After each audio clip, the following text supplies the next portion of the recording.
अस्सलाम वालेकुम फ्रेंड्स, कैसे हैं आप सब। होपफुली आप सब खैरियत से होंगे।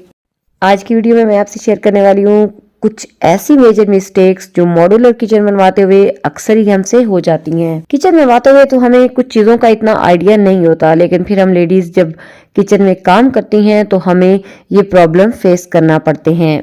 तो बेहतर यही होता है कि जब हम अपना किचन डिजाइन करवा रहे हों तो हमें कुछ बातों का पहले से ही पता हो, ताकि कल को हमें किचन में काम करते हुए कोई कोफ्त ना उठाना पड़े। तो छोटे छोटे पॉइंट्स तो काफी हैं, लेकिन आज की वीडियो में मैं आपसे सिर्फ 3 मेजर मिस्टेक्स को ही शेयर करूंगी। तो चलिए फिर हम वीडियो को स्टार्ट करते हैं और आ जाते हैं पहली मिस्टेक की तरफ। तो फर्स्ट मिस्टेक है जी किचन सिंक से रिलेटेड।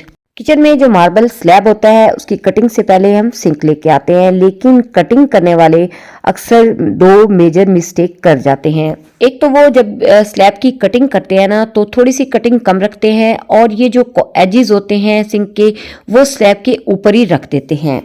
कि जैसा कि आप देखिए कि ये जो सिंक लगा हुआ है ना, इसमें सिंक के एजेस स्लैब से ऊपर की तरफ है। ये जिस रेंटेड हाउस में मैं रहती थी वहां पर सिंक इस तरह का था और मुझे जो प्रॉब्लम फेस करना पड़ता था वो ये कि जाहिर बात है बर्तन धोते हुए कुछ ना कुछ पानी बाहर की तरफ निकलता है और फिर वो पानी वापस नहीं आता था और मुझे बार बार सोक करके साइड्स एरिया को ड्राई करना पड़ता था। वाइप भी नहीं कर सकती थी और मुझे स्पंज या कोई टॉवल लेके बार बार पानी को ड्राई करना पड़ता था, जिससे मुझे बड़ी कोफ्त होती थी और अच्छा खासा टाइम लगता था। जब मैंने अपने घर का किचन डिजाइन करवाया तो मैंने कटिंग वाले को स्पेशली बोला कि मुझे एजेस बिल्कुल प्रॉपर नीचे बैठे हुए चाहिए।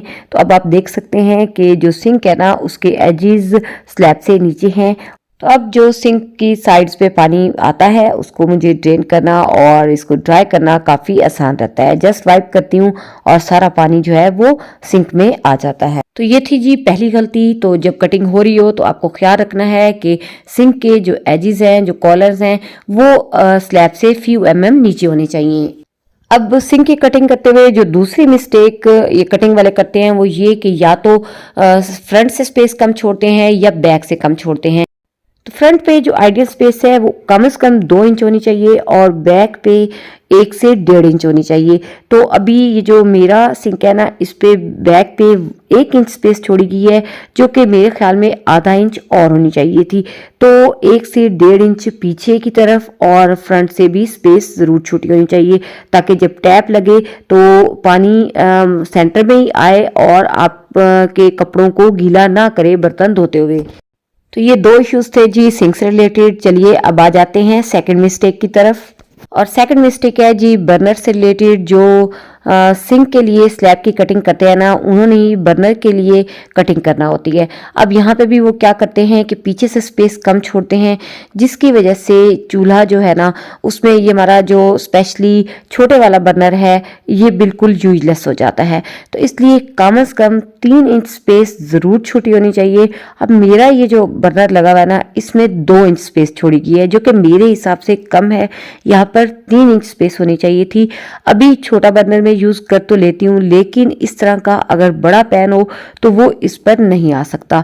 तो अगर यहाँ पर 3 इंच स्पेस होती तो मैं बड़ा पैन या पतीला कुछ भी आराम से इस पर रख सकती थी। तो इसलिए इस बात का भी ख्याल रखें कि बर्नर को बिल्कुल वॉल के साथ ना जोड़ दें, वो कटिंग में वो स्पेस छोड़ें, यानी 3 इंच पीछे की तरफ से और इसी तरह से फ्रंट पे भी। तो जब वॉल और बर्नर में डिस्टेंस होगा तो फिर आप कोई भी बड़ा पतीला आराम से रख पाएंगे, और अगर ये स्पेस कम होगी तो फिर आपका पतीला बिल्कुल वॉल के साथ जुड़ जाएगा और प्रॉपर बर्नर पे एडजस्ट नहीं हो पाएगा। इसलिए जी जब बर्नर के लिए स्लैब की कटिंग हो रही हो तो इस चीज को भी आपने माइंड में जरूर रखना है और पीछे से स्पेस जरूर छोड़नी है।